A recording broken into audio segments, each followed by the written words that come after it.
कन्हैया लाल की जय हो। भगवान के साथ महाराज गोपियां रास करते हुए इस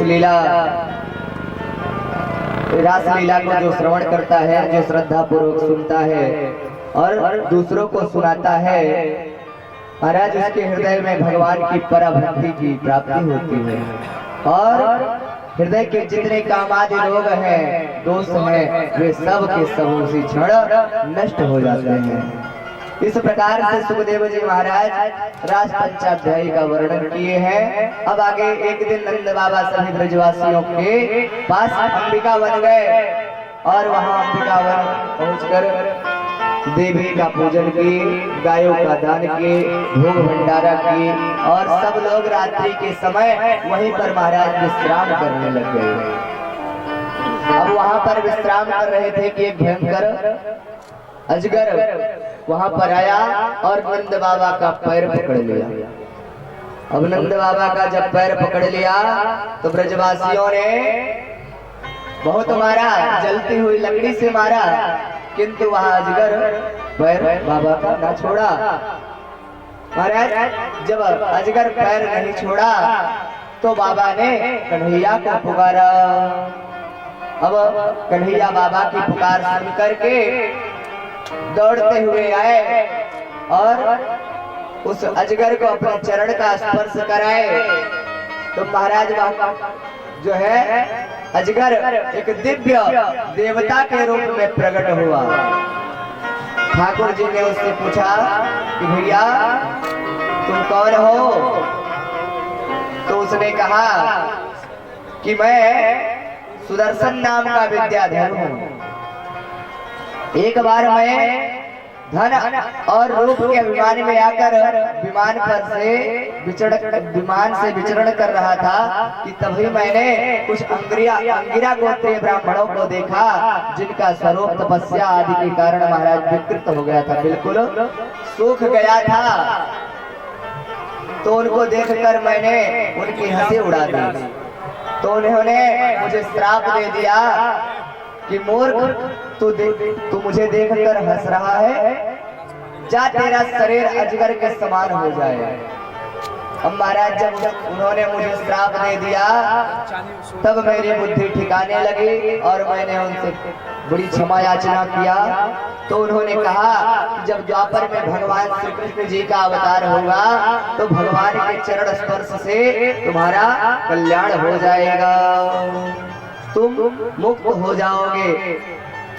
अब आगे एक दिन महाराज, एक दिन की बात है, ठाकुर जी दाऊ जी के और सखाओं के साथ गोपियों को लेकर रात्रि के समय वन विहार करने के लिए गए थे।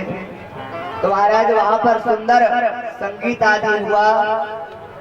उस समय वहां पर शंखचूर्ण नामक एक असुर आया और चित्रलेखा नाम की सखी को उठाकर लेकर चला गया। तब भगवान कृष्ण बलराम दौड़ कर आए और ठाकुर जी ने उसका वध किया और दाऊ जी ने उसके सिर को पकड़ लिया और उसके सिर से चूड़ामणि निकाल ली। उसी समय महाराज शंखचूर्ण के शरीर में एक ज्योति निकले जो श्रीदामा में विलीन हो गई। बोले असुर निकंदन भगवान की जय हो। अब आगे गोपियों ने युगल गीत का वर्णन किया। अब इसके बाद एक दिन कंस का भेजा हुआ दूत अघासुर अरिष्टासुर एक वृषभ के रूप में आया। यह अपने खुरों से महाराज पृथ्वी को कपकपाता हुआ आया, धूल को उड़ाता हुआ आया, भगवान को सिंगों से दौड़कर मारने का प्रयास करता है। तब ठाकुर जी महाराज इसके सिंह को पकड़ करके आकाश में उड़ा करके ऐसा धोबी पछाड़ पटके किसका गोविंदाय नमो नमः हो गया। बोले असुर निकंदन भगवान की जय। अब महाराज एक दिन कंस का बड़ा चिंतित, कंस जो है बड़ा चिंतित बैठा हुआ था कि उसी समय भगवान की प्रेरणा से नारद बाबा वहां पर आ गए। नारद बाबा आए, नारद बाबा का बढ़िया दिव्य पूजन किया और नारद जी ने कंस से पूछा, कंस क्या बात है, तुम्हारा मुख मलिन के हुए, तुम बड़े चिंतित दिखाई पड़ रहे हो, बताओ क्या बात है। कंस ने कहा बाबा गुरुदेव मैं क्या बताऊं, नंद के पुत्र ने बड़ा चिंतित कर रखा है, उसको मारने के लिए जितने भी असुरों को भेजता हूं सबको कृष्ण बलराम मार देते हैं। तब नारद जी बोले कंस तुम भोले हो, तुम एक एक करके भेजते हो और वहां पर दो हैं, इसलिए वे दोनों मिलकर मार देते हैं। और तुम्हारे साथ तो देवताओं ने बहुत बड़ा छल किया है। अरे वो जो कृष्ण है ना, देवकी का 8वां पुत्र है, और तुम दूसरी गलती यहाँ करते हो कि जितने भी असुर को भेजे हो सबको अकेले भेजे हो, इसलिए वो दोनों मिलकर के उन्हें मार देते हैं। तुम एक काम करो, तुम धनुष यज्ञ का आयोजन करो और उसमें उनको भी ब्रजवासियों सहित श्री कृष्ण और बलराम को भी बुलाओ। तब महाराज और फिर क्या करना चाहिए? तब कहते हैं कि जो तुम्हारे पास डबलिया पेड़ नामक हाथी है उसे बांध कर रखा है, खिलाते पिलाते हुए इतना मोटा ताजा बैठा कर रखे हो, अरे उसी से जो है दबवा देना, और यदि उससे भी बच जाएंगे तो जो तुम्हारे यहाँ बैठे बैठे खा रहे हैं इनसे जो है कुश्ती करवाना और कुश्ती में दबा करके मार देंगे। और यदि उससे भी बच जाते हैं तो तुम गले लगाने के बहाने उनसे मिलना और दबा करके मार देना। महाराज नारद जी जो है बता करके चले गए।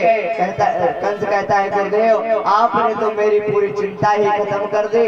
नारद जी मन में विचार किए बेटा ऐसा समाधान दिया है कि उससे न रोग रहेगा और न ही रोगी। अब महाराज कंस ने वसुदेव देवकी को मारना चाह रहा था, तब नारद जी कंस को रोक दिए और बोले कि इन्हें तुम कारागृह में डाल दो, इन्होंने तुम्हारे साथ छल किया है।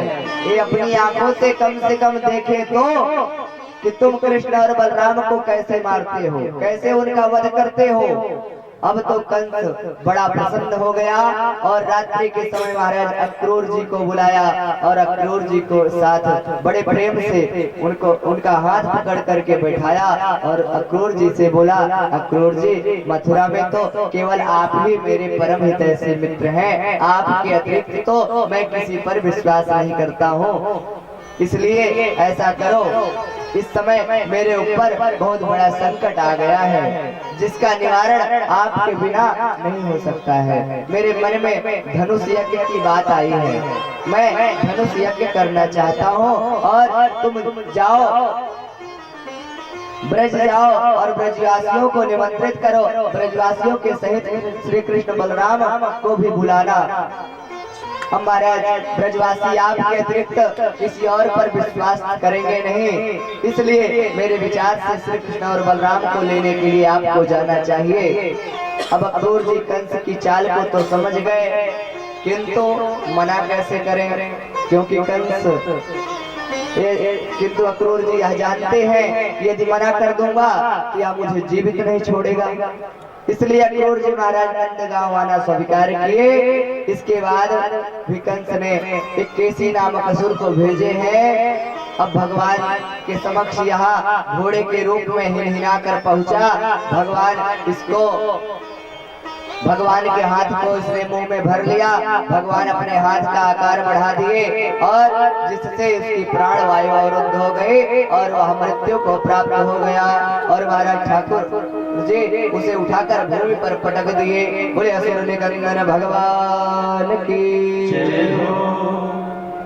अब महाराज एक दिन व्योमासुर नामक असुर आया, एक गोप बालकों का रूप धारण करके आया ठाकुर जी